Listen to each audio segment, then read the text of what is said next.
বিশ্ব বিশাল আর তার খাদ্যভাণ্ডার আরও বৈচিত্র্যময়।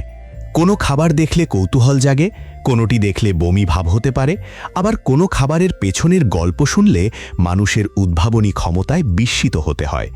ন্যাশনাল জিওগ্রাফিকের এক প্রতিবেদনে উঠে এসেছে বিশ্বের এমনই 11টি ব্যতিক্রমী খাবারের কথা। প্রথমেই থাইল্যান্ডের পিঁপড়ার ডিম। উত্তর থাইল্যান্ডে বুনন পিঁপড়া ও তাদের সাদাটে ডিম বেশ উপাদেয় খাবার।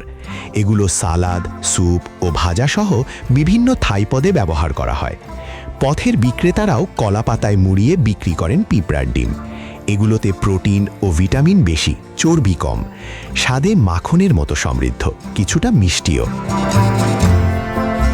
এরপর ইকুয়েডরের গিনি পিগ, স্থানীয় নাম কুই। আন্দিজ অঞ্চলে 3000 বছরেরও বেশি সময় ধরে মাংসের জন্য এটি পালন করা হচ্ছে। ইকুয়েডর সহ আন্দিজের বিভিন্ন দেশে বিশেষ অনুষ্ঠানেও কুই পরিবেশন করা হয়। সাধারণত পুরো প্রাণীটিকেই গ্রিল, রোস্ট বা ডিপ ফ্রাই করা হয়। মাংসের স্বাদ অনেকটা খরগোশ বা মুরগির গাঢ় মাংসের সঙ্গে তুলনা করা হয়। জীবন্ত অবস্থায় ভয়, কিন্তু রান্না হলে জনপ্রিয় স্ন্যাক্স, এমনই কম্বোডিয়ার টারান্টুলা।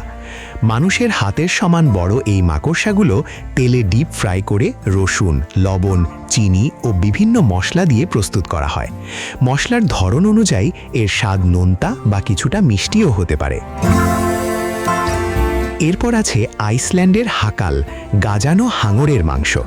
তীব্র অ্যামোনিয়ার গন্ধের কারণে এটি অনেক বিদেশির কাছেই সবচেয়ে কঠিন খাবারগুলোর একটি। ঐতিহ্যবাহী পদ্ধতিতে হাঙরের মাংস প্রথমে দীর্ঘ সময় গাজানো হয়, এরপর কয়েক মাস শুকানো হয়। এই দীর্ঘ প্রক্রিয়ার পরই তৈরি হয় আইসল্যান্ডের বিখ্যাত হাকাল। আয়ারল্যান্ডের ব্ল্যাক পুডিং নামটি শুনতে আকর্ষণীয় হলেও এর প্রধান উপাদান জমাট বাঁধা রক্ত। সাধারণত শূকরের রক্ত, চর্বি, ওটস ও মশলা দিয়ে এটি তৈরি করা হয়। সসেজের মতো গোল করে কেটে ভেজে পরিবেশন করা হয় ঐতিহ্যবাহী আইরিশ প্রাতরাশে। নামিবিয়ায় উই পোকা দীর্ঘদিন ধরে খাবার হিসেবে পরিচিত। হালকা ভাজার পর এগুলো মুচমুচে হয়ে যায় এবং স্বাদকে অনেকেই পিনাট বাটারের সঙ্গে তুলনা করেন। একই সঙ্গে উই পোকার ঢিবিতে জন্মানো ওমাজোবা নামের বড় মাশরুমও সেখানে অত্যন্ত কাঙ্ক্ষিত খাবার।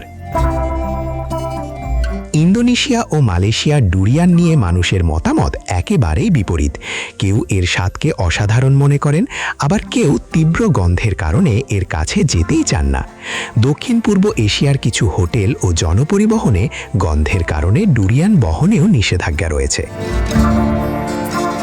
স্কটল্যান্ডের হ্যাগিস তৈরি হয় ভেড়ার হৃৎপিণ্ড, কলিজা ও ফুসফুসের সঙ্গে পেঁয়াজ, ওটস, চর্বি ও মশলা মিশিয়ে।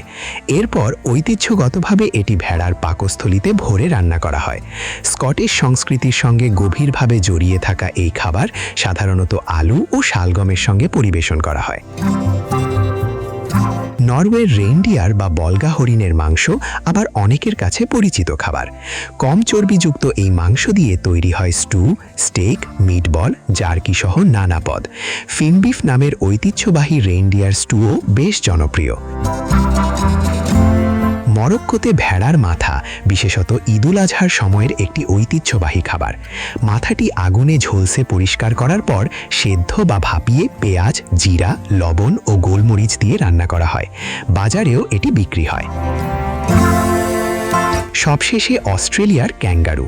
হাজার বছর ধরে আদিবাসী অস্ট্রেলীয়দের খাদ্য সংস্কৃতির অংশ এই প্রাণীর মাংস।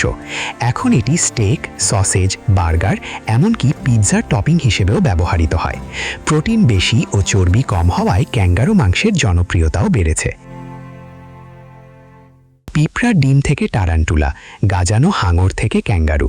এক দেশের কাছে যা অদ্ভুত, অন্য দেশের কাছে সেটিই ঐতিহ্য।